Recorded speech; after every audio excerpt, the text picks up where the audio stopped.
Bonjour, bonjour les membres du Quafro, bonjour les Africains descendants et les amis des Africains descendants. C'est notre matinale coiffrologique. Juste pour vous faire savoir que les choses bougent, les choses avancent. Et au niveau de l'Institut des études du monde africain contemporain, nous travaillons sur de nouveaux concepts paradigmatiques. Nous avons parachevé l'ouvrage sur la mnémoscience, c'est-à-dire c'est un petit projet révolutionnaire qui va nous apporter des nouvelles techniques pour écrire l'histoire. Voilà. Sinon, nous avons un cœur particulièrement attendri pour nos frères du Mali qui font l'objet de de menaces cybernétiques médiatisées, d'attaques et on ne sait plus quoi, qui ont certainement un impact sur les populations, c'est-à-dire c'est la peur, c'est ce qu'on connaît depuis qu'on est habitué, hein, c'est notre condition existentielle africaine et africaine descendante. C'est sur ça que ça tape tout le temps, c'est sur ça que ça joue sur le temps, et puis les médias sont le relais, et parfois même les journalistes africains sont le relais de l'amplification et de l'exacerbation de cette condition existentielle des Africains descendants dans le monde qu'on appelle aussi la CEDA. Big up, courage, beaucoup de courage aux leaders, Assimi Goïta, beaucoup de courage aux Maliens eux-mêmes. Nous invitons tous les Maliens à se réunir ensemble derrière la cause commune pour repousser les assauts, que ce soit médiatique, que ce soit tout simplement comme ça, mais toujours est-il qu'il faut rien sous-estimer, il faut rien négliger. L'ennemi est toujours à l'attaque et l'ennemi a perdu la tête. L'ennemi est spirito-psychopathe et l'ennemi va bientôt broyer du noir avec sa propre spirito-psychopathie. Entre-temps, les Africains, nous devons continuer à travailler, nous devons continuer à débouler vers le Mali, vers le Burkina Faso, vers le Niger, apporter notre soutien intellectuel.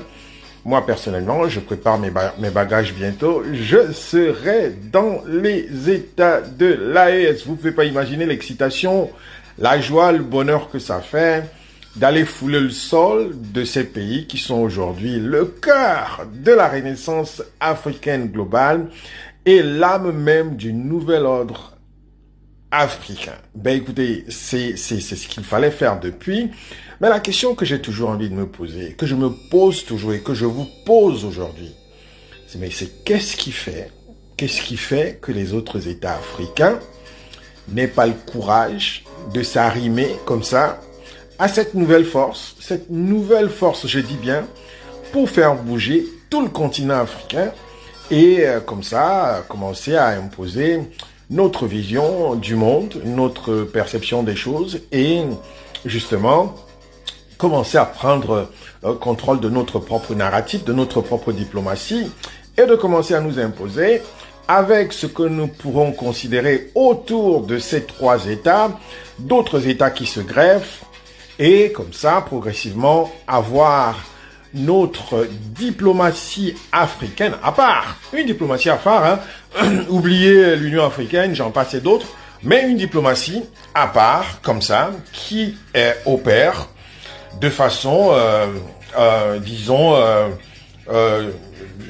avec, par exemple, Assimi Goïta ou alors Ibrahim Traoré ou alors chacun, il faut une repartition de rôles bien spécifiques de leadership qui peuvent être tenus pour répondre, que ce soit médiatiquement, que ce soit tout ce qu'il faut pour assurer les populations africaines et les populations du monde africain contemporain. Donc ça c'est très important que nos leaders commencent à se positionner dans cet angle-là, dans cet axe-là, qui est un axe global, qui est un axe mondial, qui est un axe du Quafro. Le Quafro, c'est notre communauté virtuelle.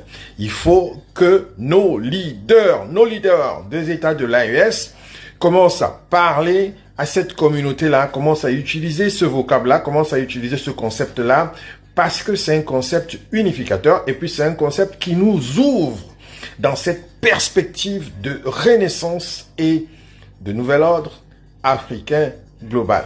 Voilà, je serai bientôt sur le terrain pour justement promouvoir ces concepts, promouvoir ce travail et faire avancer la coiffologie, qui est notre nouvelle science, la nouvelle science panafricaine pour la restauration, la justice, l'ordre, la dignité et ça veut dire et la renaissance et le nouvel ordre africain global. L'Afrique doit désormais se considérer comme un pôle du monde, pas un continent qui doit seulement suivre les injonctions des uns et des autres. L'Afrique doit être considérée comme un pôle, c'est-à-dire un monde à lui qui doit être vu dans cette perspective-là, dans cet ordre-là, pour que désormais, quand les uns et les autres viennent négocier avec l'Afrique, qu'ils ne considèrent plus l'Afrique comme un vaste territoire de matières premières, d'hommes et de femmes qu'ils voudront exploiter et traiter comme du bétail. C'est de ça qu'il est question. Il faut que nous soyons déterminés à lutter et à dire non.